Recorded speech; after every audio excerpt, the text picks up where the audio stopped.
तुंगभद्रा नदी के तट पर एक ब्राह्मण रहते जिनका नाम है आत्मदेव।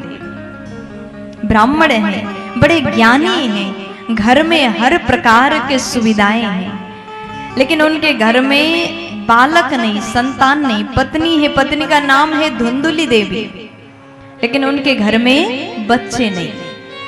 आत्मदेव जी विचार करते, भगवान ने सब कुछ दिया, लेकिन मेरे जाने के बाद इस संपत्ति को कौन संभालेगा, क्योंकि संतान तो नहीं है। देखो, आपके घर में सब कुछ सुविधा होने के बाद यदि संतान नहीं है तो वो घर सूना सूना सा लगता है। अब आत्मदेव जी को बड़ा दुख होता है। एक दिन उन्होंने सोचा कि संतान नहीं है, ऐसे जीवन जीने से अच्छा तो मरना बेहतर है। आत्महत्या करने के लिए अत्यंत दुखी होकर के चले गए। देखो, जब जीवन में बहुत दुख आता है, कष्ट आता है, तो हम लोग मरने की सोच रखते हैं। आत्मदेव जी चले गए, लेकिन आत्महत्या करना सबसे बड़ा पाप है। प्यार से बोल दीजिए ना, थोड़ा जोर से बोलो ना जी, मस्ती में बोल दीजिए ना। तो उसके बाद आत्मदेव जी महाराज मरने के लिए गए। एक संत बाबा आए, उन्होंने समझाया क्या हुआ है। आत्मदेव जी बोले, हमारे घर में सब कुछ है, लेकिन संतान नहीं है, पुत्र नहीं है।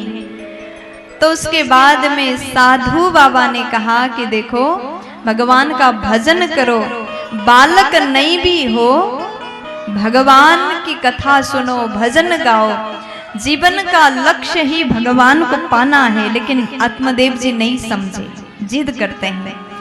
मैंने सुना है संत अगर कृपा करे तो संतान अवश्य होगा, इसलिए आप ही एक बालक दीजिए। आत्मदेव जी कहते हैं, जिद किया, साधु बाबा ने समझाया, आत्मदेव जी नहीं समझे। उसके बाद में एक फल अभिमंत्रित करके दिया, ये फल ले जाकर के अपनी पत्नी को खिलाइए, आपके घर में संतान होगा। आत्मदेव जी दौड़ के घर गए, पत्नी को फल दिया और अपने काम में लग गए। धुंधली है, फल को देखती है, कभी तर्क करती, कुतर्क करती, फल खाने से कहीं बालक होगा क्या। अत्यंत दुखी थी, खाऊं कि ना खाऊं सोच रही थी। इतने में सहेली ने आकर के समझाया, अगर बालक होगा तो फल खा लेना चाहिए। लेकिन धुंधली देवी विचार करती, फल खाने से क्या पता सच में बालक होगा कि नहीं होगा, विश्वास भी नहीं हो रहा है। तो उसके बाद बहन आई, सारी बातें पूछा, दीदी क्या बात है। पूरी घटना, पूरी बात धुंधली अपनी बहन को बताती है। बहन बोली, दीदी एक काम करो, मेरे गर्भ में एक बालक है, ये बालक आपको मैं दूंगी, मेरे पति को कुछ पैसा देना, दक्षिणा देना, और 9 महीने बाद आप अपने पति से कहना हमारे घर में संतान हुआ, और परीक्षा के लिए ये फल गाय को खिला देते हैं। धुंधली 9 महीने तक अपने पेट में कपड़ा बांध करके गर्भवती महिला की तरह अभिनय किया। पति को लग रहा है कि घर में संतान का आगमन होने वाला है। जैसे बहन के यहाँ बच्चा हुआ, अपनी दीदी को देती हैं, अपनी बहन को प्रदान किया, और धुंधली अपने पति से कहती, हमारे घर में बेटा का जन्म हुआ। आत्मदेव जी हर्षित हुए, खूब आनंद उत्सव मनाया, लड्डू बांटा गया, और ठीक 3 महीने बाद गाय ने भी एक बालक को जन्म दिया। बड़ा सुंदर दिव्य बालक है, शरीर मनुष्य के समान और कान गाय के समान है। नामकरण संस्कार किया, उस बालक का नाम रखा गया गोकर्ण जी महाराज। बोलिए गोकर्ण जी महाराज की जय हो। लेकिन धुंधुकारी जो बहन का बेटा था, उसका नाम रखा धुंधुकारी। गौ माता ने जो बालक को जन्म दिया, उस बालक का नाम रखा गोकर्ण जी। दोनों भाई धीरे धीरे बड़े होते जा रहे हैं। कहा गया कि गोकर्ण जी पंडित ज्ञानी हुए, धुंधुकारी महाखल, ये बड़ा दुष्ट हुआ, खल हुआ। खल अर्थात जो केवल पड़ा पड़ा खाए और लड़ाई करे वही खल है। बड़ा दुष्ट हुआ धुंधुकारी। धीरे धीरे बड़े हुए। गोकर्ण जी महाराज बाहर जाते हैं, तीर्थ यात्रा करने जाते हैं। तीर्थ यात्रा करके घर वापस आते हैं।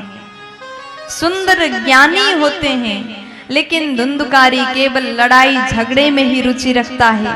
खेलने जाता है तो दूसरों के बच्चों को मार पीट करके घर आता है और आत्मदेव जी से आकर के सब कोई शिकायत करते हैं। अब आत्मदेव जी को बड़ा ही दुख हुआ। पहले भी मैं रोया था, संतान के लिए रोया, और आज भी आत्मदेव जी रो रहे हैं। ऐसा दुष्ट पापी संतान होने से अच्छा तो कुछ नहीं होता, तब हम सुखी होते। इंसान का यही समस्या है, उसके पास जो है उस वस्तु से वो कभी सुखी रहने वाला नहीं है।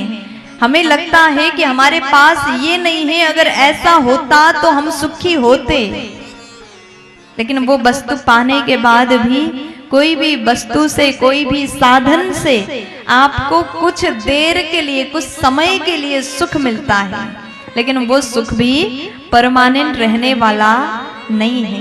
प्यार से बोलो, थोड़ा जोर से बोल दीजिए ना, मस्ती में बोलो ना जी। अब उसके बाद में आत्मदेव जी को समझ में आया, अगर पहले ही ये बात मैं समझ जाता। साधु बाबा समझा रहे थे, लेकिन मुझे समझ में नहीं आया। मुझे लगा कि सबसे बड़ा सुख तो बालक में है, लेकिन बच्चों से भी सुख नहीं हुआ। आत्मदेव जी भगवान का भजन करने के लिए निकले। गोकर्ण जी ने जैसे पिता को जाते हुए देखा, समझाते हैं, पूछते हैं पिताजी आप कहाँ जा रहे हैं। आत्मदेव जी ने सारी बात बताया। मुझे पहले लगता था कि बच्चा से, बालक से सुख होगा, लेकिन बालक होने के बाद भी मुझे सुख नहीं हुआ, इसलिए मैं जा रहा हूं भजन करने के लिए। गोकर्ण जी ने कहा कि देखो ऐसा है पिताजी, आपका जो निर्णय है ना बिल्कुल सही है। इस संसार में किसी भी वस्तु से हमें सुख प्राप्त नहीं होता। हमें लगता है कि ये देह से सुख होगा, लेकिन इससे भी केवल दुख ही दुख है। भगवान ने हमें मानव बन के बना के भेजा है, इसलिए मनुष्य तन हमारे पास है। यही समय में, इसी जन्म में हमें भगवान को प्राप्त करना है। शरीर कैसा है? हम लोग कहते हैं कि ये शरीर तो मेरा है, लेकिन ये शरीर भी मेरा नहीं। दुनिया का हर रिश्ता आपका नहीं है, भले ही आपके अपने पुत्र हैं, आपकी पत्नी है, आपके पति है, हर कोई एक न एक दिन आपको छोड़ के जाएंगे। यहाँ तक कि ये शरीर भी आपको हमेशा साथ नहीं देगा। जिस दिन प्राण निकल के चला जाए, उस दिन शरीर भी आपका साथ छोड़ देता है। देहस्तिमांस रुधिरे भीमतिम त्यजत्वा जायासुतादिषु सदा ममतां विमुञ्च पश्यानिशं जगदिदं क्षणभङ्गनिष्ठम् वैराग्यरागरसिको